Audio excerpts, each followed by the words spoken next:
Guys, magkakaldereta pala tayo guys ng baka guys. Ito pala ribs, 1.5 kilo guys. Marinate lang natin sa ating soy sauce saka kaunting bitchin lang guys.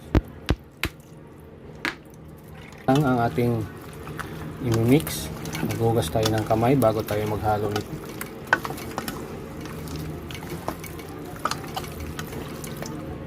Marinate ko to guys kahit mga 30 minutes lang guys. Maganda sana kang overnight guys. Add tayo ng pamintang buo guys. Ayan guys.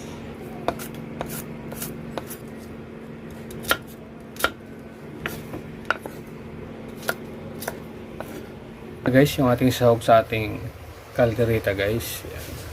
Bali ang kaldereta natin guys, maglagay tayo ng rino, tsaka cheese, tomato at tomato paste guys. Bell pepper guys, saka yung ating bawang sibuyas. Ito pala yung ating beef. Spare ribs beef ng ating. Gawin pala natin dito guys, caldereta with cheese. Guys, mag-isa na tayo. Ayan. Ginamit ko dyan guys, 2 pirasong sibuyas at saka isang puso na bawang. Pala natin yung ating tomato. Yung ating tomato paste. 100 grams lang to. Sama na natin ating laurel. Lagay na natin. Sama natin pati yung pinagmarinate. At tayong konting rock salt.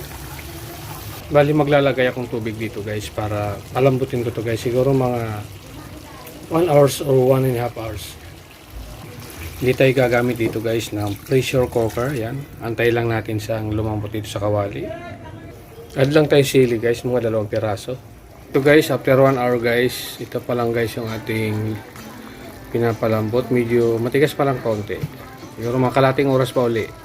Ilagay na natin yung ating reno guys. Add na lang tayo ng ginisa mix. And guys, malambot na. Ilagay na natin yung ating cheese. Mag-add pala tayo ng asukal. Pali 2 scoop na maliit. Malapit na guys yung aking caldereta guys na spare ribs.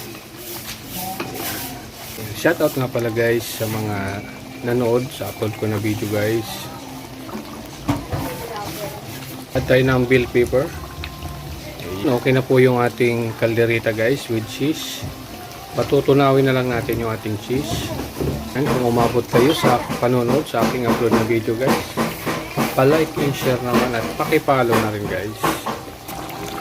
And guys, tikman natin yung sauce ng ating caldereta. Yun, sakto lang guys. Bali hindi pala ako naglagay dito ng peanut butter. Ang nilagay ko lang cheese. Ayan, luto na po yan guys yung aking caldereta with cheese. Hanggang dito na muna to guys. Salamat.